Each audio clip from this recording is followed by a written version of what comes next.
খুব শক্তিশালী দল। ভারতের বিপক্ষে আমাদের জয় মানে স্বাধীনতা জয়ের মতো। আমরা এই জায়গায় ঢোকার জন্য টিকিটের জন্য দিন রাত রাস্তার মধ্যে পড়ে আছি টিকিটের জন্য। আমরা টিকিট পেয়েছি, টিকিটের প্রতিফলন আমরা এই জিতার মাধ্যমে আমরা পেয়ে গেছি ইনশাল্লাহ। ভারতকে হারানো মানে আমাদের স্বাধীনতা, আমাদের জয়। আমরা ভাই সারা জীবন আল্লাহর উপর ভরসা রাখছি। এই জয় অব্যাহত থাকবে ইনশাল্লাহ।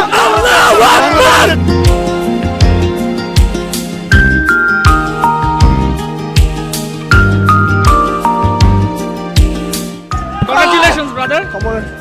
Good win.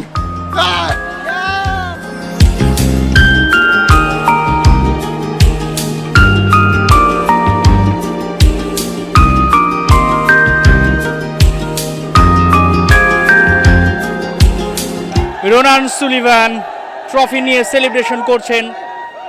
সোনালী ট্রফিটা প্রথমবার বাংলাদেশের হয়ে খেলা এবং প্রথমবারই ইতিহাস রচনা।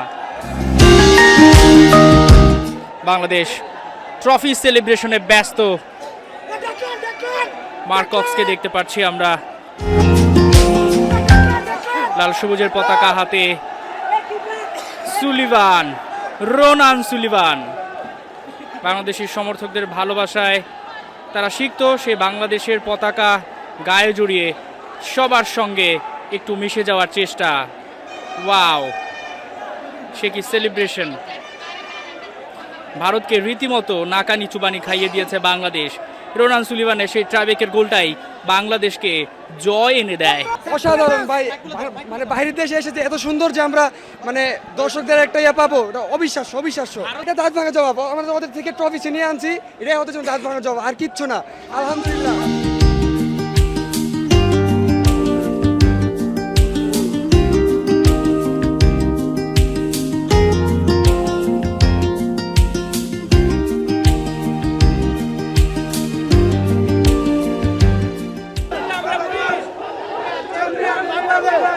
মালদ্বীপের মাটিতে বাংলাদেশি প্রবাসীদের বাঁধ ভাঙা উল্লাস চলছেই।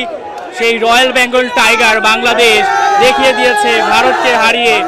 আমরা দর্শক দেশে বাঁধ ভাঙা উল্লাস দেখতে পাচ্ছি, কোনোভাবেই শেষ হচ্ছে না। বাংলাদেশ টিম মাত্র আমরা